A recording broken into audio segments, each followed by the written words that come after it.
think if you want to help somebody overcome anxiety, the first thing to get them to understand, to get them to really realize, is that being a little nervous is completely natural. There are many famous actors, musicians, other artists who are routinely nervous before they go on stage, but you don't notice it. There's a wonderful story about the French actress Sarah Bernhardt, who apparently was very nervous before her performances. And one day she was working with an understudy, and she asked the young girl, she said, "Tell me, my dear, do you get nerves?" And the girl said, "No, ma'am." And Sarah Bernhardt said, "Don't worry, it'll come, like talent."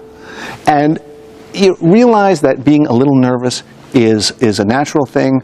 Many times, people said, "Oh my gosh, my heart was pounding," and I said, nobody can hear your heart pounding. And it's like any other skill, public speaking is. The more you do it, the more you become comfortable with it. The nerves never go away 100%. In English we have the expression, you get butterflies in your stomach.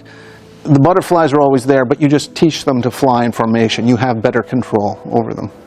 I did martial arts for 20 years, and it has formed a very important component in my ability to communicate. It seems a little weird, but the basis of martial arts is actually breathing.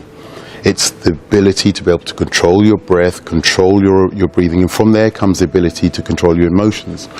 You put yourself into situations that are unknown, and that generates fear. And it's the same thing when you're public speaking.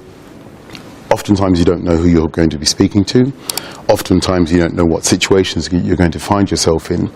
And the first technique I always do is I always slow down my breathing. I become very aware of my breathing, I slow it down, and that's usually the first step in a series of steps before I enter any situation where I'll be doing any form of public speaking. And it was exactly the same before any competition. I would do exactly the same thing. I would control my breathing, become very aware of my breathing before I entered into any combative or competitive situation.